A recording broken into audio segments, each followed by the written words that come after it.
నూతన సంవత్సరంలో ఇంతవరకు మనము ఎలా జీవించినా దేవుడు ఈ సంవత్సరం మరొక దయా కిరీటాన్ని మనకి అనుగ్రహింప చేశారు కనుక ఆయన యొక్క మాటలను బట్టి హెచ్చరించుకోవచ్చు. మన నుంచి సర్వశక్తిమంతుడైనటువంటి దేవుడు, పరిశుద్ధుడైనటువంటి దేవుడు, మహోన్నతుడైనటువంటి దేవుడు, జీవింప చేయుచున్నటువంటి దేవుడు, జీవగల దేవుడు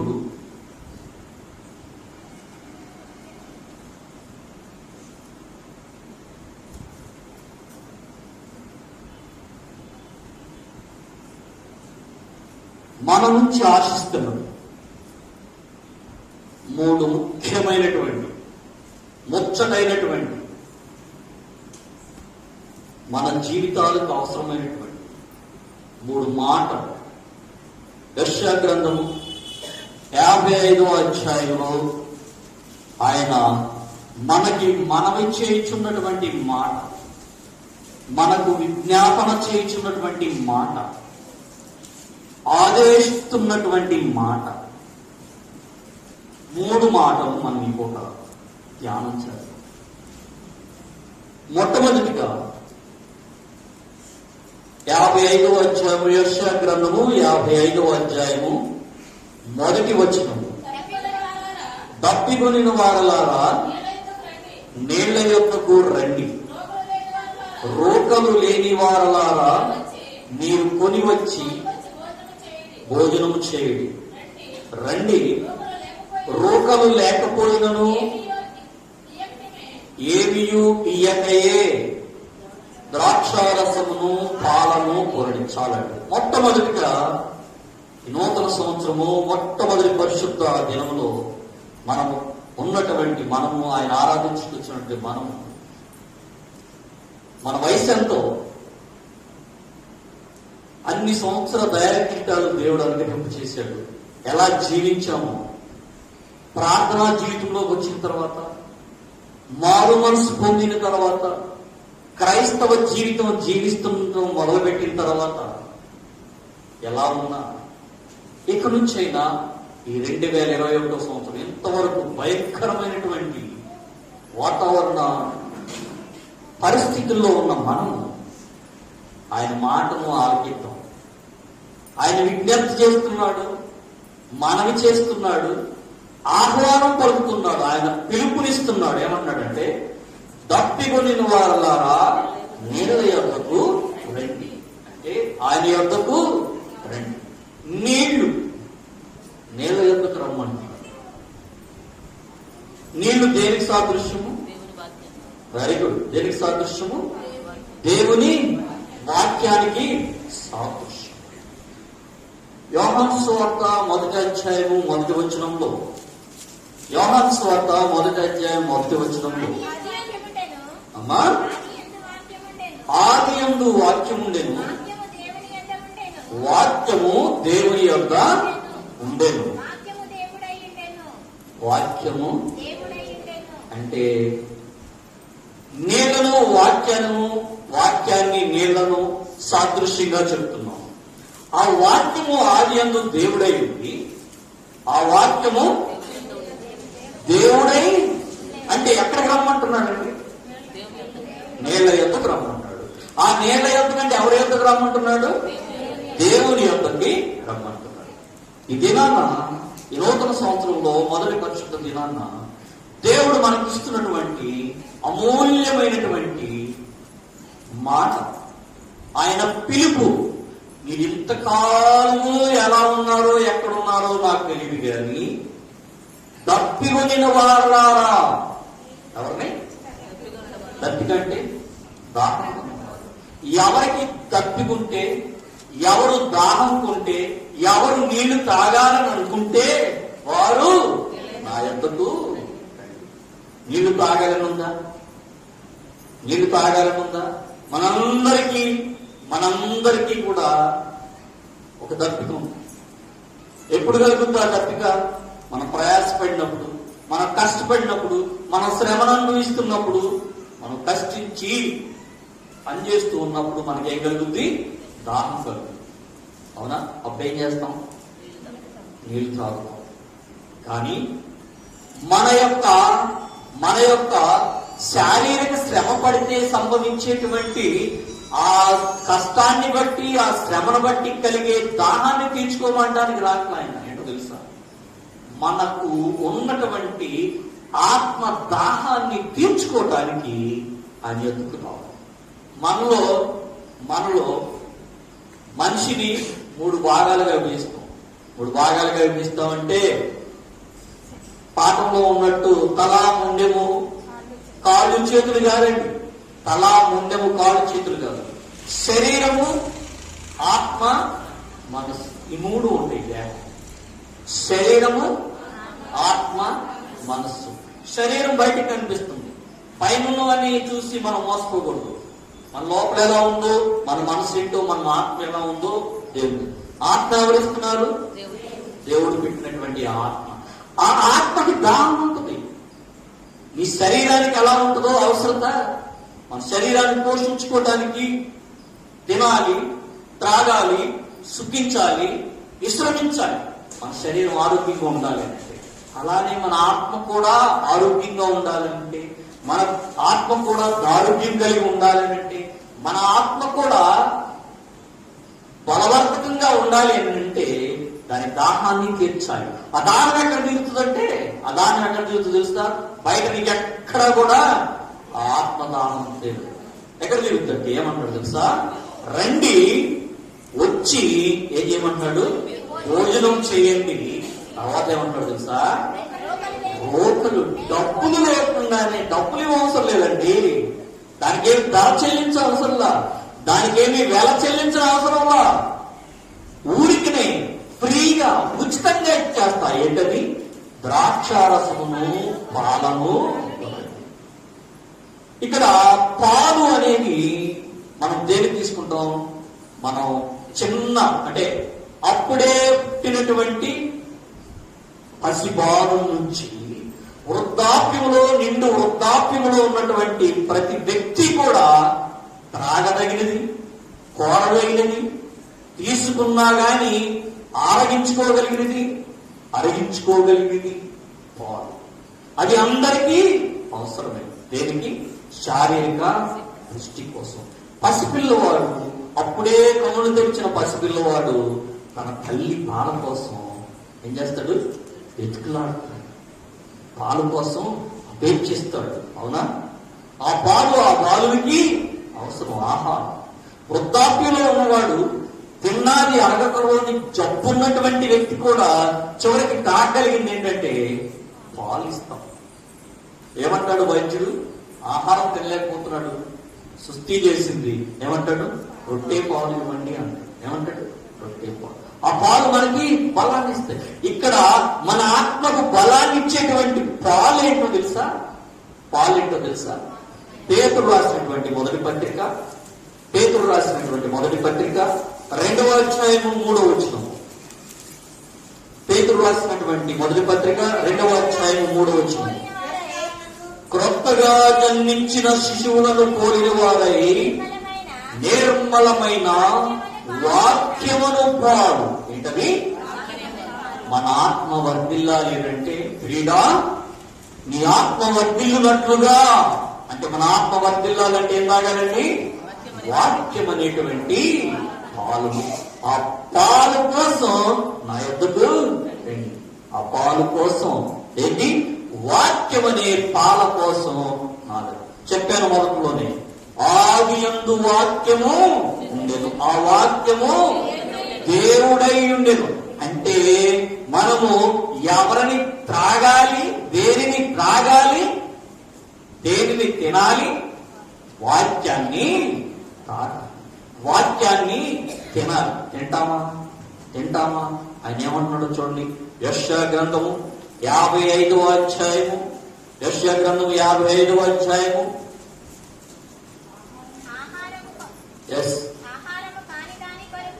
ఆహారము కాని దాని కొరకు మీరేల రోకలిచ్చెదరు,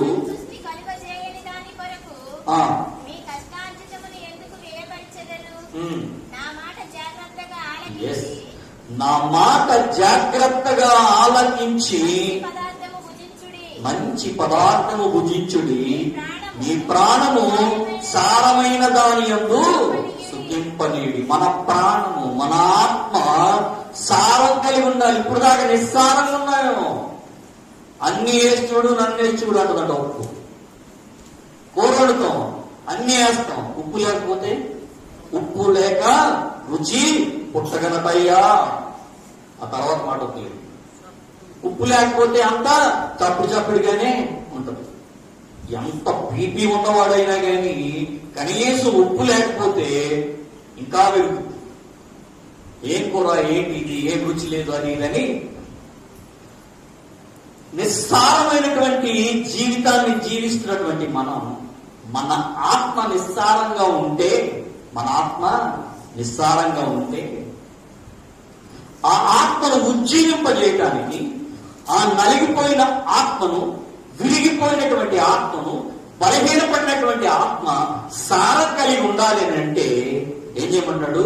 నా మాట జాగ్రత్తగా అంటే ఆలకించడం అంటే ఏం చేయాలి? మొట్టమొదటి మాట ఏం చేయాలి? రండి, నా యొద్దకు రండి. ఎందుకు? మీ దప్పిక తీర్చుకోవడానికి. ఆ దప్పిక తీర్చబడాలి అని అంటే వచ్చిన వారు ఏం చేయాలంటే ఏం చేయాలి?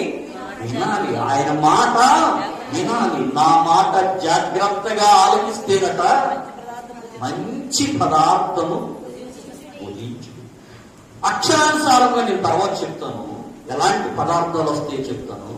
మంచి పదార్థము భుజించాల్సింది ఏంటి? ఇక్కడికి ఎందుకు వచ్చాం మనం అందరము? ఏం దొరుకుతుందని వచ్చాం? వాక్యం. ఆ వాక్యం వచ్చిందా వినటానికి వచ్చినటువంటి నీవు వినటం అంటే ఇటు విని ఈ చెవితో పొరవేయటం కాదండి. దాన్ని ఏం చేయాలంటే మనము మనసులోకి గ్రహించాలి. అందుకే ఏమన్నాడు? ఈ నా ప్రజలు ఎందుకు మేలుగా పొందలేకపోతున్నారంటే, ఈ నా ప్రజలు ఎందుకు సరైన జీవితాన్ని జీవించలేకపోతున్నారంటే, ఈ నా బిడ్డలు వారికి వచ్చినటువంటి వాగ్దానాన్ని ఎందుకు స్వతంత్రించుకోలేకపోతున్నారంటే, ఈ ప్రజలు నా మాటలు వింటున్నారు కానీ వారి చెవులు, వారి మనస్సు నా మాటలను గ్రహించక ఎలా ఉందంట? ఎలా ఉందంట? క్రొవ్వు పట్టి మందముగా ఉన్నది. అదే విషయం అంటారు. నన్ను గణపరుస్తున్నారు, నన్ను స్తుతిస్తున్నారు, నన్ను ప్రార్థిస్తున్నారు, కానీ నా మాటలు వింటున్నారు కానీ వాటిని గ్రహించలేని స్థితిలో ఏముందంట? మన మనస్సు. సో ఆ మంచి పదార్థము నీలో, నీ మనసులోకి వెళ్ళేటట్లుగా నీవు వినాలండి. అప్పుడు నీకు ఈ లోక సంబంధమైనటువంటి ప్రతిదీ కూడా, ఏ సమస్యనైనా, ఏ శోధనైనా, ఎలాంటి విపత్కర పరిస్థితినైనా కానీ తట్టుకోగలము. ఎదురు రావని చెప్పట్లేదు సుమా, వస్తాయి. వాటిని తట్టుకోగలము, ఎదుర్కోగలము. వాటి మీద మనకి విజయాన్ని దేవుడు అనుగ్రహించగలరు. ఎప్పుడండి? ఆయన మాటను జాగ్రత్తగా విని ఆలకించినప్పుడు. చెవి యొగ్గి నా యొద్దకు రండి.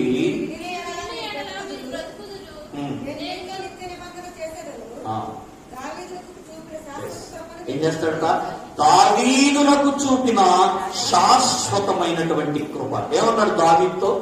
దావీదు, నీ రాజ్యము ఎల్లకాలము ఉండినట్లు నీకు కుమారునిస్తాను, ఆ కుమారుడు నీకు పరిపాలన చేస్తాడు, అతని కాలంలో సమాధానం కలుగుద్దయా అన్నాడు. అవును, దావీదు 40 సంవత్సరాలు ఏలాడు. తర్వాత తన కుమారుడు ఎవరు? సొలొమోను. ఆయన 40 సంవత్సరాలు పరిపాలించాడు. అది శాశ్వత కాలం అని ఆ దావీదులకు చూపించనే శాశ్వతమైనటువంటి కృప. అక్షరార్థం కదా తీసుకుంటే ఆ శాశ్వతమైన కృప ఏంటంటే, దావీదు కుమారుడు అని పేరు పెట్టబడినటువంటి యేసు ప్రభువును మనకు అనుగ్రహింపచేశారు. ఆయన ద్వారా మనకు రక్షణ, విమోచన, పరలోక రాజ్య సంప్రాప్తి.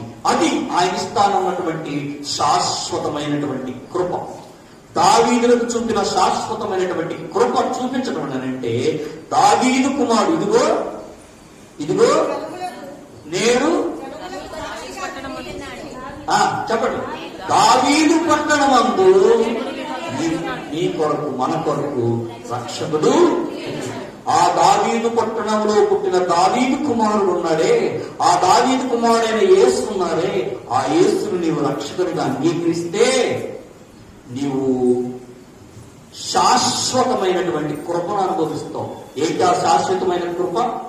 నిత్యరాజ్యము, శాశ్వతమైనటువంటి రాజ్యము, పరలోక రాజ్యము. ఆ రాజ్యంలోనికి నిన్ను నన్ను ఆయన తీసుకెళ్తాడు, ఆహ్వానిస్తున్నాడు. రండి నా యొద్దకు దప్పికొనిన వారులారా. మీ ఆత్మ ఎంత దాహంతో ఉందో, ఎంత తృష్ణతో ఉందో, ఎంత దప్పికతో ఉందో మీరు గ్రహిస్తున్నారా? మనం యొక్క శరీరానికే చూసుకుంటున్నాం, కానీ మన ఆత్మ పరిస్థితి ఎలా ఉందో చూసుకోవట్లా. ఈ నూతన సంవత్సరంలో దేవుడిస్తున్నటువంటి పిలుపు, రండి ఈ దప్పిక తీర్చుకోండి. దానికి ఏమీ వేళ చెల్లించినా అవసరం లేదు. మీకు రోకలు లేకుండానే మీరే తాగొచ్చు, ద్రాక్షారసం తాగొచ్చు, పాలను తాగొచ్చు. ద్రాక్షారసం ఎందుకు తీసుకుంటారండి? సంతోషంగా ఉన్నప్పుడు, ఆనందం కలగటానికి. సాధారణంగా ఆనాటి ఇశ్రాయేలు ప్రజలు ద్రాక్షారసాన్ని తాగారు. కానాను విందులో వాళ్ళు ఇచ్చిందేంటి? మంచి భోజన పదార్థం తిన్నారు, కానీ వారికి తృప్తి కలగల. ఏం త్రాగితే తృప్తి కలిగింది? ఆఖరిలో ఇచ్చిన ద్రాక్షారసం కోసం వాళ్ళు ఆ ద్రాక్షారసం తాగారు, కానీ అయిపోయింది. తర్వాత గొప్ప కార్యం జరిగింది. రక్షకుడైనటువంటి యేసు క్రీస్తు ప్రభువు చేసిన మొట్టమొదటి సూచక్రియలో ఆయన చేసింది ఏంటి? నీళ్లను ద్రాక్షారసంగా మార్చారు. ఆ ద్రాక్షారసం త్రాగిన వారు ఏమన్నారు? ఏమయ్యా, పెళ్లి చేసిన ఆయనతోటి, పెళ్లికి పిలిచినటువంటి ఆయన ఏమన్నా, ఇంత మంచి ద్రాక్షారసాన్ని నువ్వు దాచుకుని జబ్బు చెప్పేంటయ్యా అని అడిగారు. యేసు ప్రభు నీ జీవితంలోకి వస్తుంది. యేసు మాటలు నీ మనసులో ఉంటే, యేసు మాటలు నీ ఆత్మకు కనుక నీవు అందిస్తే, యేసు మాటలు నీవు కనుక నీ ఆత్మకు ఆహారంగా పెడితే, ఆయన ఏమన్నాడు? యోహాను సువార్త 6వ అధ్యాయము 68వ వచనం. యోహాను సువార్త 6వ అధ్యాయము 68వ వచనం. ప్రభువా, ఎవరండి ఆయన? నీవే నిత్య జీవపు మాటల కలవాడు. ఆ నిత్య జీవపు మాటలను గనక నీవు తింటే, నువ్వు స్వీకరిస్తే, నువ్వు గ్రహిస్తే, నీ మనసుకు అందిస్తే, నీ ఆత్మకు అందిస్తే, నీ హృదయంలోకి స్వీకరిస్తే చాలండి. ఆ జీవపు మాటలు గనక నీవు తింటే, నువ్వు వింటే గారెలు తినాలి, వింటే యేసయ్య జీవపు మాటలు. గారెలు దేనికి పెడతాడు? దేనికోసం? కొత్తలను పెట్టి పిండి వంట ఏంటి? గారెలు పెడతాడు. ఆ గారెలు బలవర్తకమైన ఆహారం, మినుములు అనేవి. అలాంటి ఆహారము, బలవర్తకమైనటువంటి ఆహారం కంటే కూడా జీవపు మాటలు వింటే నీ శరీరానికి, నీ ఆత్మకు, నీ మనసుకు బలవర్తకమైనటువంటి ఆహారాన్ని అందించిన వారు అవుతాం. నీ దేహం బలపడుతుంది, నీ ఆత్మ బలపడుతుంది, నీ మనసు బలపడుతుంది. ఎప్పుడు జీవపు గల మాటలు వినాలి. ఏ మాటలు వినాలి? ముసలమ్మ ముచ్చట్లు ఇంతవరకు విన్నామేమో వదిలేసి, మానేసే, విడిచిపెట్టే. 2020తో దాన్ని వదిలేసి, కరోనా కాలంలో మనకు వచ్చింది బోల్డ్ టైం, ఇంకా 6 నెలలు ఉంటుందంట, మన క్రొత్త వస్తుందంట, మరి ఎంతకాలం ఉంటుందో తెలియదు. కానీ ఈ దొరుకుతున్నటువంటి కాలంలో నువ్వేం చేయాలో తెలుసా? ఆయన మాటలు విను. ఆయన మాటలు వినడానికి రా. ఆయన మాటల్ని తిను. నీ ఇష్టం వచ్చినట్టు ఎంత టైం దొరుకుతుందో ఆ టైం అంతా కూడా, ఆ సమయాన్ని అంతటిని కూడా వ్యర్థమైనటువంటి మాటల కోసం కాక జీవపు మాటలున్న ఈ గ్రంథాన్ని ధ్యానించు, చదువు, ఆనందించు. దివారాత్రము ధర్మశాస్త్రమును ధ్యానించు, దాని యందు ఆనందించువాడు ఆయన ఎలా ఉంటాడు? ఆకు వాడక తన కాలమందు ఎలా ఏమిచ్చు ఫలమిచ్చు చెట్టు వలె ఉండాలి అని అంటే నువ్వేం చేయాలి? తినాలి. నీ ఇష్టం, ఎన్నిసార్లు తింటావు. దేవుని మాటల్ని తినాలి. ఎవరమన్నా మనం కనీసం మన జీవితంలో ఒక 5 సార్లు అన్నా బైబిల్ చదవగలమంటారు కంప్లీట్ గా. ఒక అధ్యాయం జరిగేసరికి మనకి ఈలోకి సంబంధమైనటువంటి పనుల ఒత్తిడిలో పడిపోతూ ఉంటాం. కానీ బైబిల్ గ్రంథాన్ని అనేక సార్లు, ఒక భక్తుడైతే 100కు పైగా ఈ బైబిల్ గ్రంథాన్ని 100 సార్లు పైగా చదివాడు. అయినా కానీ ఆయనకట ఇంకా తృప్తి తెలియలేదట. చదువుతున్న కొద్దీ ఇంకా కొత్త కొత్త భావాలు ఆయన ఆత్మలో కలుగుతున్నాయట. మనకు కలుగుతుంది. దేవుని వాక్యాన్ని చదవమంటే ఒక పావుగంట టైం చదివేసేసి కరెక్ట్ గా పావుగంట ఎప్పుడవుతా పావుగంట చూసుకుంటా చదివితే అది నీకేమీ ఉపయోగం ఉండదండి. నువ్వు చదివే వాక్యం ఎంతటైనా కానీ మనసు పెట్టి ఆత్మతో చదివితే నీకు మేలు కలుగుతుంది. నీకు ఇవ్వవలసిన, నీవు తీసుకోదలసిన, నీకు కావలసినవన్నీ కూడా ఈ జీవవాక్యములో, ఈ దేవుని వాక్యములో, ఈ పరిశుద్ధ వాక్యములో నీకు దొరుకుతుంది. ఏం దొరుకుతుంది? ఇందులో ఏం దొరుకుతుంది? వెండి బంగారముల కంటే ఏమన్నారు వాళ్ళు? పేతురు యోహానులు ఏమన్నారు కుంటివారితోటి? మా వద్ద నువ్వు ఆశిస్తున్నట్టు వెండి బంగారం మా వద్ద లేవు, గాని యేసు నామమున స్వస్థత నీకు ఇస్తున్నావా? నువ్వు చదువుతున్నావా? నువ్వు వింటున్నావా? నువ్వు గ్రహిస్తున్నావా? నీ ఆత్మకు స్వస్థత, నీ దేహానికి కూడా స్వస్థత కలుగు. ఎందుకు? నేను స్వస్థపరచు యెహోవాను నేనే అని వాగ్దానం చేశాను. ఆ దేవుని మాటల్ని నీవు విను. మూడవది 55వ యెషయా గ్రంథము 55వ అధ్యాయము 6వ వచనము. యెహోవా మీకు దొరుకు కాలమునందు ఆయనను వెదకుడి, ఆయన సమీపములో ఉండగా ఆయనను ఏం చేయాలంట? ఆయన దొరుకు కాలంలో మీరేం చేయాలి? రండి, వినండి. మూడోది ఏం చేయాలి? వెదకాలి. ఏం వెదకాలి? ఏం వెదకాలి? మనం ఎవరైనా దేనిని వెతుకుతామండి? దేనిని వెతుకుతాం? మనం ఏదైనా పోగొట్టుకుంటే అది దొరికే వరకు వెతుకుతాం. వెండి నాణాలు పోగొట్టుకుంది, అది దొరికే వరకు 100 గొర్రెలు తప్పిపోయింది. 100 గొర్రెలు తప్పిపోయినా 100 గొర్రెల్లో 99 గొర్రెలు ఆయన దగ్గరే ఉన్నాయి. ఒక్క గొర్రె తప్పిపోయింది. ఎక్కడికి వెళ్ళాడు? ఆ తప్పిపోయిన 99 గొర్రెలుంటే సంతోషం లేదు, కానీ దేనికోసం వెళ్ళాడండి? తప్పిపోయిన గొర్రెను వెతకడానికి వెళ్ళాడు. నువ్వేం కోల్పోయావో అది దొరికేంత వరకు నీవేం చేస్తావు? వెతకం మనం. అవును కదా? అవును కదా? దేవుడు సంతోషించేది కూడా, దేవుడు ఆనందించేది కూడా నా దగ్గర ఇన్ని ఆత్మలు ఉన్నాయని కాదు. తప్పిపోయిందని చూసారా? ఆ తప్పిపోయిన దాన్ని పట్టుకుని తిరిగి తన చెంతకు చేర్చుకోవటంలో ఆయన ఆనందిస్తాడు. అనగా ఈ నామకార్థ విశ్వాస జీవితంలో ఉన్నటువంటి మనము మన హృదయాలను పరిశీలన చేసుకొని మరలా ఆయన వైపు తిరిగి ఆయన దొరికే వరకు, ఆయన మన హృదయంలోనికి ఆహ్వానించి మనం ప్రతిష్ఠించేంత వరకు కూడా ఆయన్ని ఎక్కడ వెతుకుతాం?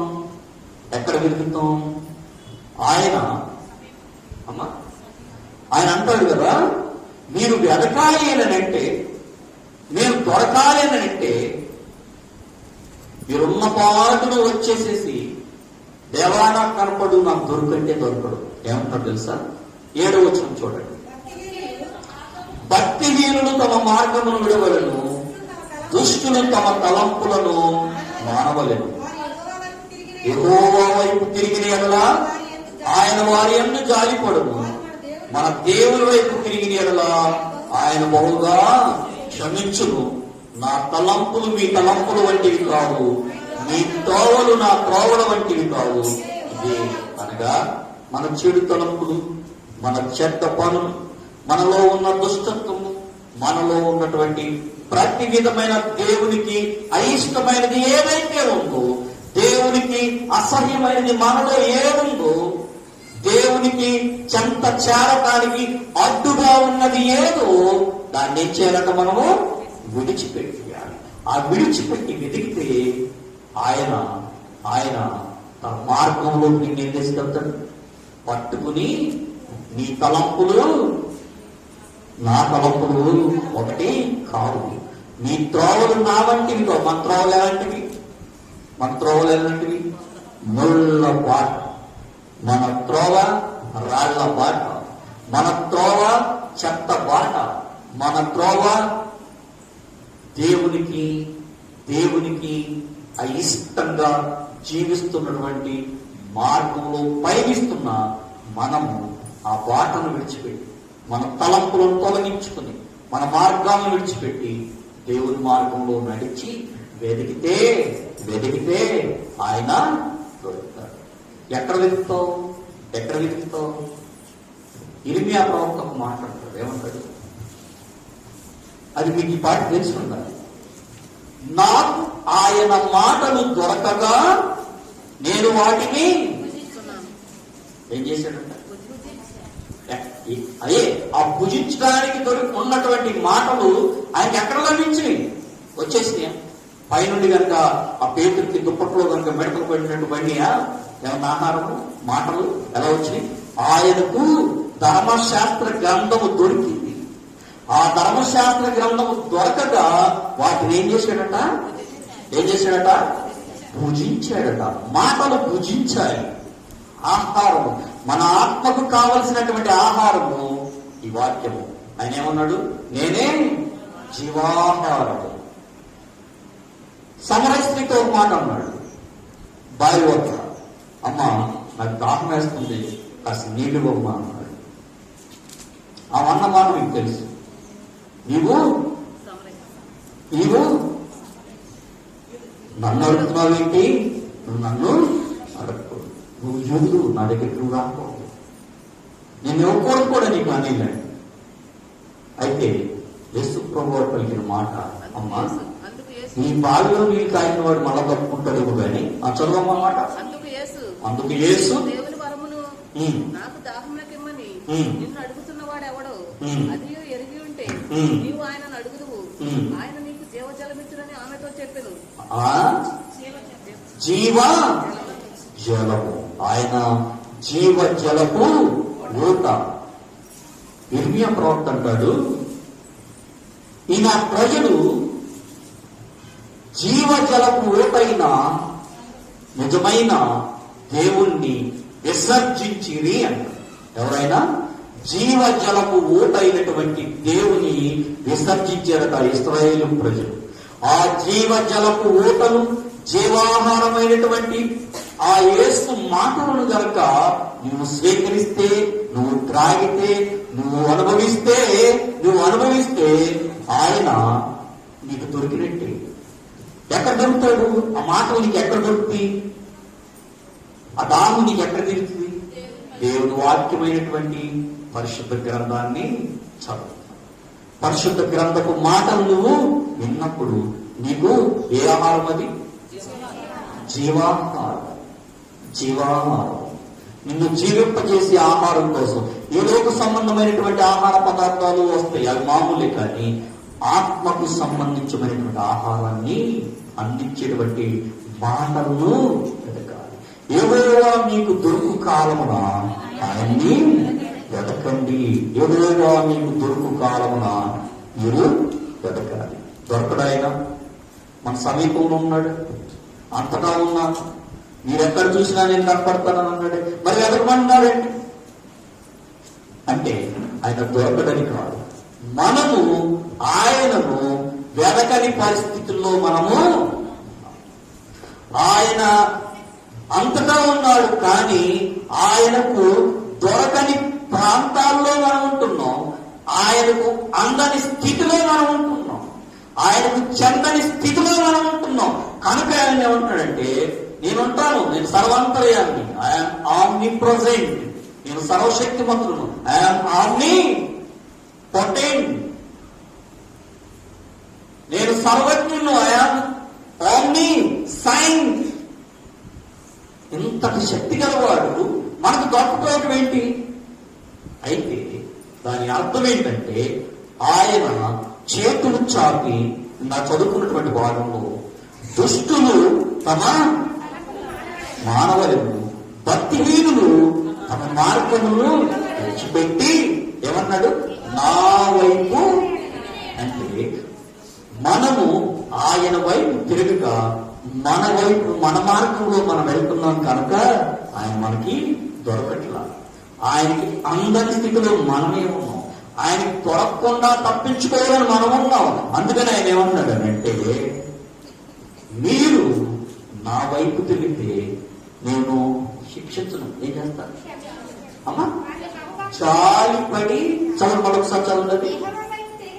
ఎవరో వైపు తిరిగి నేను వారి అందరూ జాలి గల హృదయంతో నిన్ను నన్ను పీస్తున్నటువంటి దేవుడు. రండి, వినండి, నన్ను వెతకండి, నేను మీకు దొరుకు కాలంలోనే. చూడండి, చర్చ్ ఫుల్గా ఉంటుంది. మన క్రిస్మస్ ఆరాధనకి బయట ప్రాంతం నుంచి కొంతమంది వ్యక్తులు వచ్చారు. లోపలికి తొంగి చూస్తున్నారు. దేనికోసం చూస్తున్నారు? దేనికోసం చూస్తున్నారు?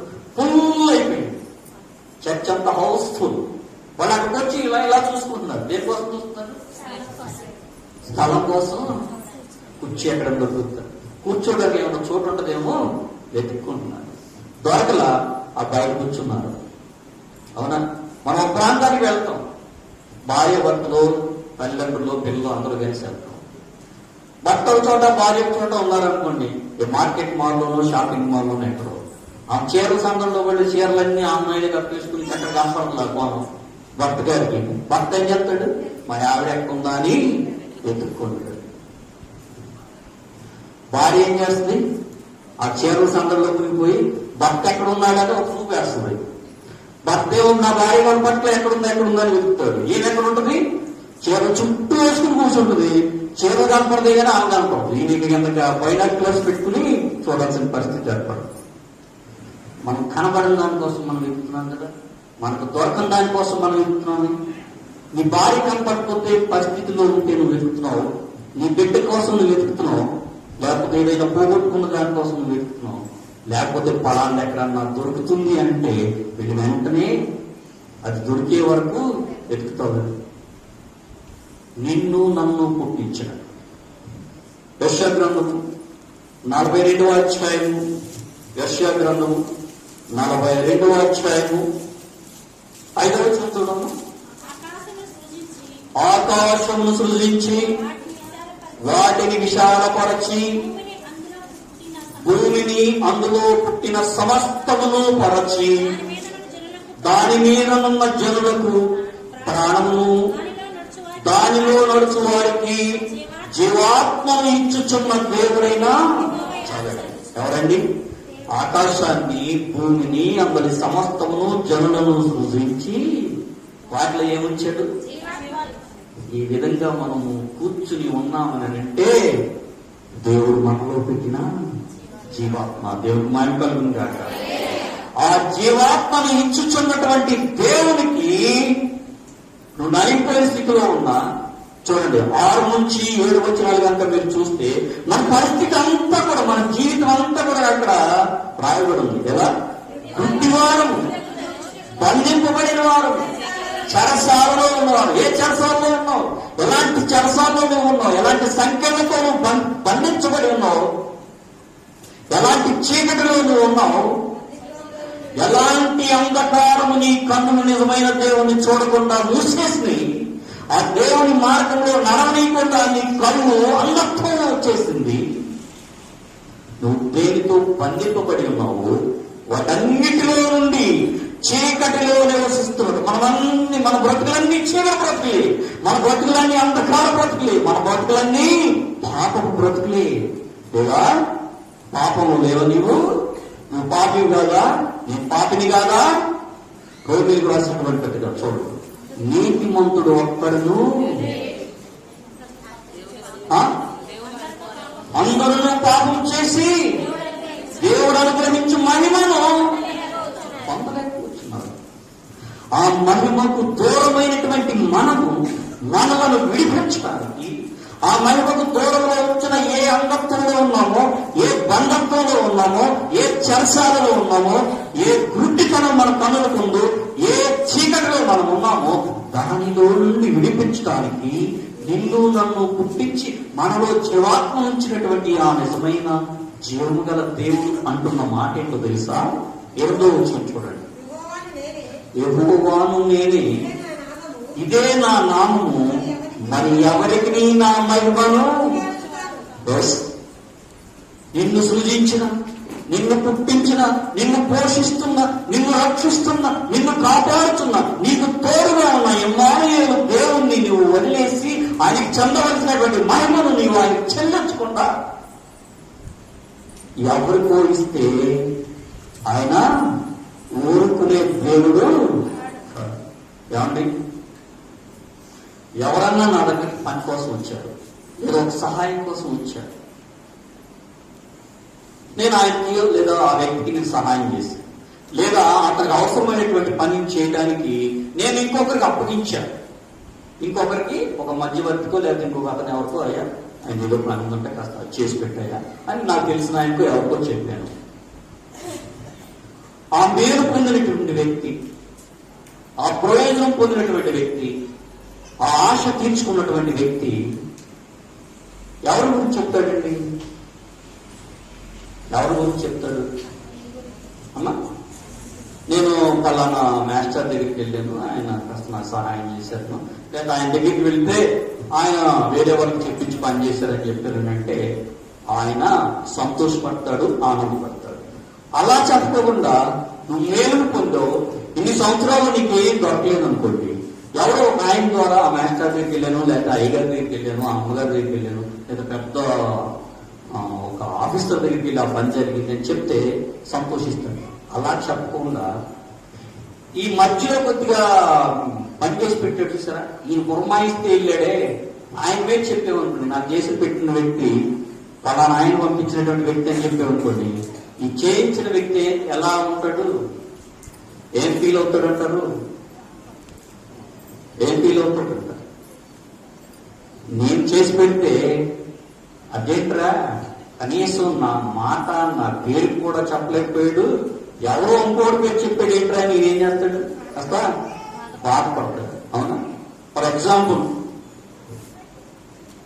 ఏదో ఒక 500 రూపాయలు ఎవరికో ఇచ్చి అయ్యా పలానా ఆయనకి ఇచ్చిరాయ్యా అని పంపాను. ఆ తీసుకున్న వ్యక్తి నాకు పలానా ఆయన ఎవరు మధ్యలో వెళ్ళాడే, జోసఫ్ లేకపోతే ఇంకెవరు జయంతు స్నేహితులు, నాకు జయంతు స్నేహితుడు 500 రూపాయలు ఇచ్చాడని అని చెప్పింది సాక్షి. ఇచ్చిన ఆయన అసలు ఇచ్చినోడు ఉంటాడని ఏమవుద్ది? ఏమండి, బాధ కలుగుద్ది. తర్వాత ఏమవుద్ది? మంట మండిపోతుంది.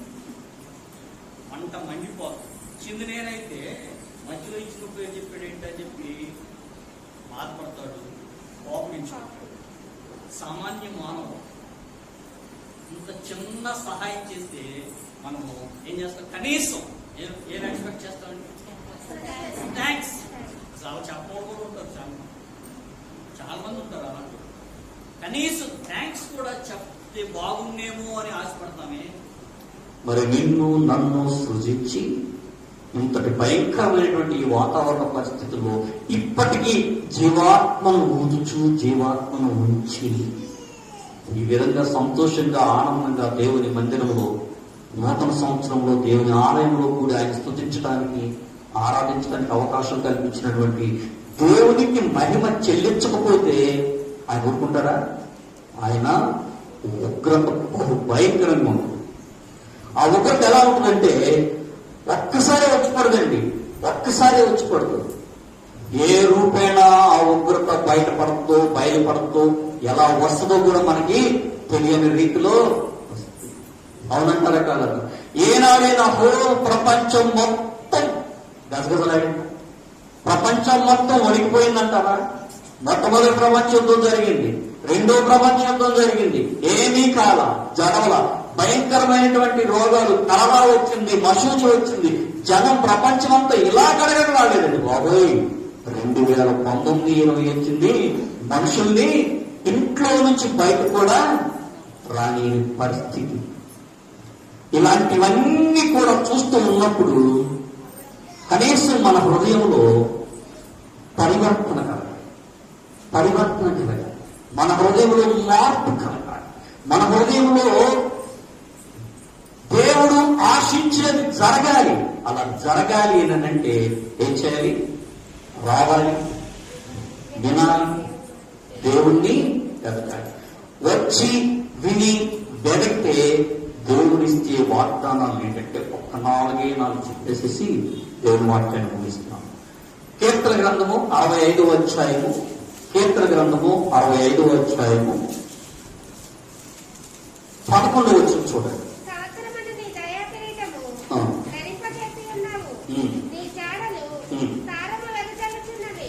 నీ జాడలు స్థానము వెదజల్లుచున్నవి. అంటే మన జీవితంలో దేవుడు సమృద్ధిని అనుగ్రహిస్తాడు. జాడలు సారం నగిపే సారం, నిస్సారంగా ఉన్నటువంటి నీ జీవితాన్ని, నిస్సారంగా ఉన్నటువంటి నీ బ్రతుకుని, నిస్సారంగా ఉన్న నీ ఆత్మీయ జీవితాన్ని సారవంతంగా చేస్తాడు. ఎప్పుడు సారవంతం అవుతుంది? ఆ నేలను వర్షంతో తడిచినప్పుడు, ఎరువులు వేసినప్పుడు ఆ నేల సారవంతం అవుతుంది.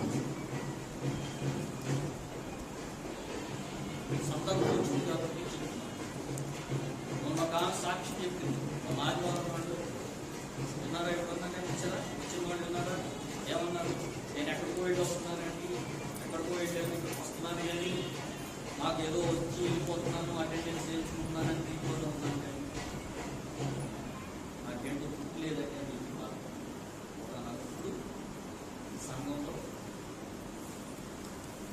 7 ప్రార్థన చేసి ఆరాధన చేసి 7 ప్రార్థన చేయించుకోవాలి.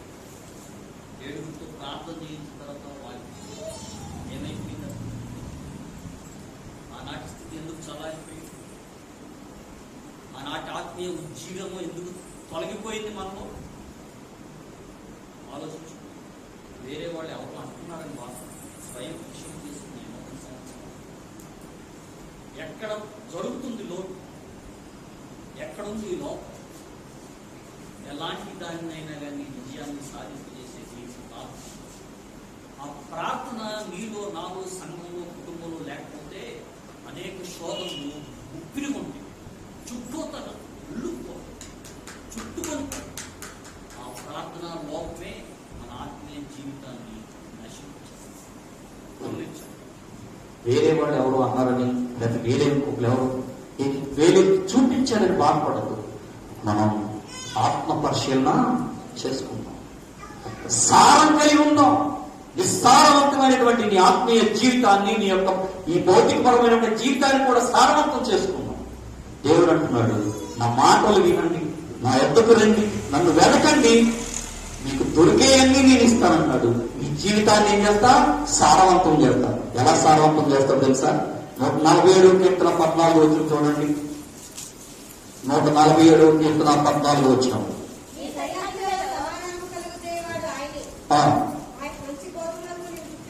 మంచి గోధుమలతో పిల్లలానా సేవరించెయు బలపరచని బ్రహ్మము, పిల్లలానా సేవరించెయు బలపరచని బ్రహ్మము, మంచి గోధుమ పంటతో నిన్ను తృప్తిగా చేయును, మంచి గోధుమ పంటతో నిన్ను తృప్తిగా చేయును.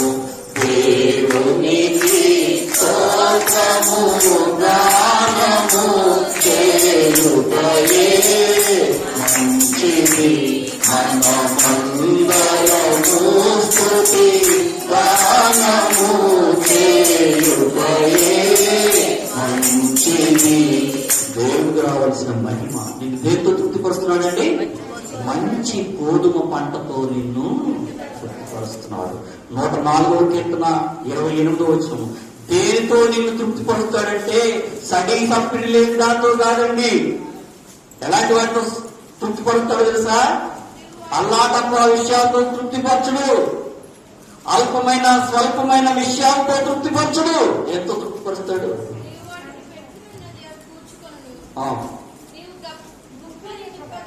నీవు గుప్పిలి విప్పగా మంచి వాటిని నీ తృప్తిపరచబడి. దేవుడు మన దేంతో తృప్తిపరుస్తాడండి?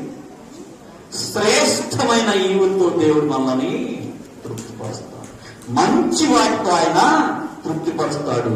ఆ విధంగా నీ జీవితంలో నీ సారము వెదజల్లబడుతుందా. తర్వాత మాట చూడండి. యెషయా గ్రంథము 65వ అధ్యాయం, కీర్తనలు 65వ అధ్యాయము 12వ వచనము.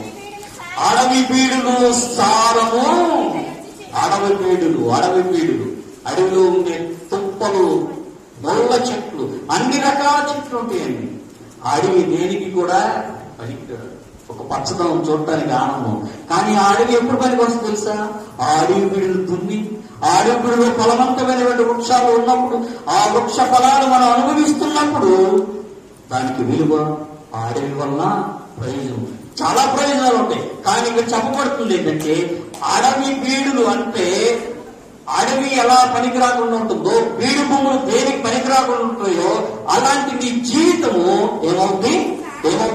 సారము చిలకరించబడుతుంది. ఎలా సారం చిలకబడుతుంది అంటే, యెషయా గ్రంథము 55వ అధ్యాయము 13వ వచనం చూడండి.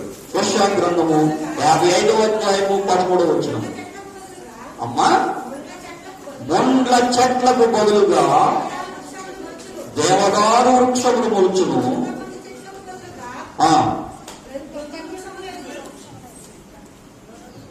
ముండ్ల చెట్లకు బదులుగా దేవదారు వృక్షములను, దురదగొండి చెట్లకు బదులుగా గొంజి వృక్షాలు మొలుస్తాయి. ఎక్కడో తెలుసా?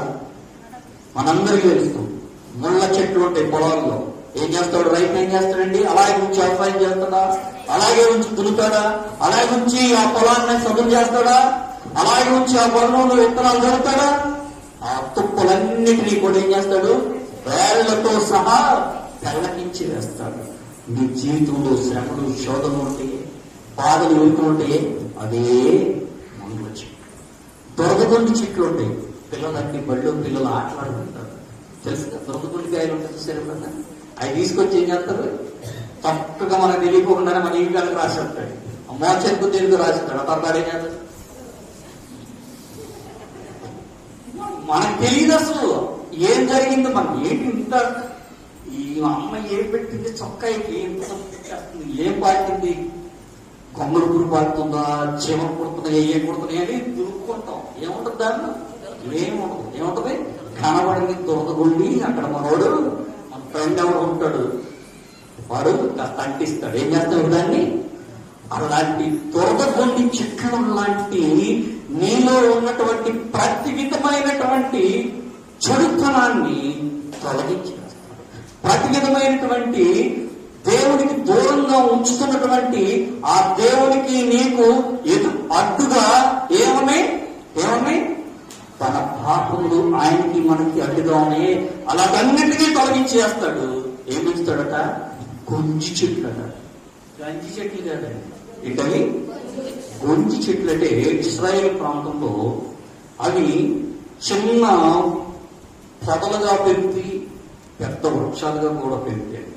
వాటి ఆకులట పచ్చగా ఉండి దాని అంచులు పర్పుల్ కలర్ లో ఉంటాయట. పర్పుల్ కలర్ అంటే అమ్మా వెరీ గుడ్. రంగుల్లో మహారాణి పేరంగు వంకాయ రండి. ఎవరైనా నా లోళ్ళైనా ఇష్టపడతారు.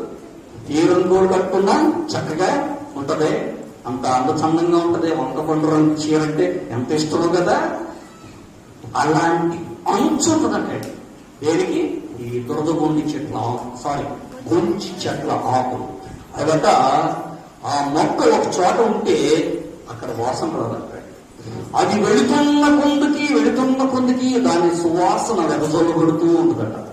గొంజి చెట్లు మన ప్రాంతంలో ఉన్నవి కేవలం పాలస్తీనా దేశ ప్రాంతంలో మాత్రమే ఉంటాయి. మన బ్రతుకులు ఈ దురదం తిండేటువంటి దొరచెట్లకి ఎవరు కానీ అదే సువాసన వస్తుందంటే మళ్ళీ పొద్దు దగ్గరికి వెళ్ళి కాసేపు కూర్చుంటామే. సంపెంగ వాసన వస్తుందంటే అది ఎక్కడుందా నా దగ్గరికి వెళ్తున్నామే. అలా ఆకర్షించబడతాం. మన జీవితం, మన విశ్వాస జీవితం దేవుని యొద్దకు వచ్చి ఆయన మాటల్ని, ఆయన మాటలు వెతికినప్పుడు, ఆయన వెతికినప్పుడు నీ జీవితంలో శ్రేష్టమైన ఈవులన్నీ దేవుడు నీకు అనుగ్రహిస్తాడు. నీ యొక్క విశ్వాస జీవితాన్ని బట్టి దేవుడు నిన్ను మంచి గోధుమ పంటతో నిన్ను తృప్తిపరుస్తాడు. నీ పిల్లలను ఆశీర్వదిస్తాడు. నీ జీవితాన్ని, నా జీవితాన్ని, విస్తారమైనటువంటి ఈ బ్రతుకులను, నీ ఆత్మీయ జీవితాన్ని సారవంతమైన, ఫలవంతమైనటువంటి జీవితాలుగా, ఆత్మీయ జీవితాలుగా మారుస్తున్నప్పుడు నిన్ను నన్ను చూసి ఎవరు ఆకర్షించబడతారు? ఆ గొంజి చెట్లు ఎలా సువాసన చేత ఆకర్షిస్తారు, అలా విశ్వాసి కూడా ఇతరులను ఎవరి వైపు ఆకర్షిస్తాడు? జాలిగల దేవుడి వైపు ఆకర్షింపజేస్తాడు. అలాంటి విశ్వాస జీవితం నీవు నేను కలిగి ఉండాలి. అలాంటి విశ్వాసమైనటువంటి జీవితాన్ని దేవుడు మనకు అనుగ్రహించులాగా విందాం. ఆయన మాటలు వినండి, ఆయన చెంత చేరండి, ఆయన యొద్దకు వచ్చి ఆత్మ దాహాన్ని, దప్పికను తీర్చుకోనండి. రండి, వినండి. మా చిన్నప్పుడు ఈ తండ్రి గారు, మా తండ్రి గారు కోటాలు పెట్టినప్పుడు ఆ పాంప్లెట్స్ మీద పైన ఉండి, ఇప్పుడు మారిపోయింది. రండి, మధ్యలో వినండి, రక్షణ పొందండి. దైవీ దీవెనక ఫస్ట్ అదే మీరు ఎప్పుడైనా చూడండి, కోటాలు పెట్టిన ప్రతి పేపర్ మీద అదే ఉంది. రండి, వినండి, రక్షణ పొందండి. ఆ తర్వాతే ఇప్పుడు చెప్పుకున్నందుకు అదే ఇందాక చెప్పింది. రండి, వినండి, నన్ను వెరగండి, నేను మీ జీవితాన్ని సారవంతం చేస్తానని పిలుపునిస్తున్నటువంటి ఆ దేవుని పిలుపుని అనుగ్రహిద్దాం. ఆ దేవుని పిలుపుని మన జీవితానికి అన్వయించుకుందాం. ఆ దేవుని పిలుపుని అంగీకరించి ఆయన మాటకు తగినటువంటి జీవితంలో, ఆయన మాటకు తగినట్టుగా ఆయన విధేయత చూపిస్తే దావీదుకు చూపిన శాశ్వతమైన కృపను దేవుడు మనకు చూపిస్తాడు. అతి కృప దేవుడు మనకు అనుగ్రహించును గాక. దేవుడి వాక్యమును దీవించును గాక.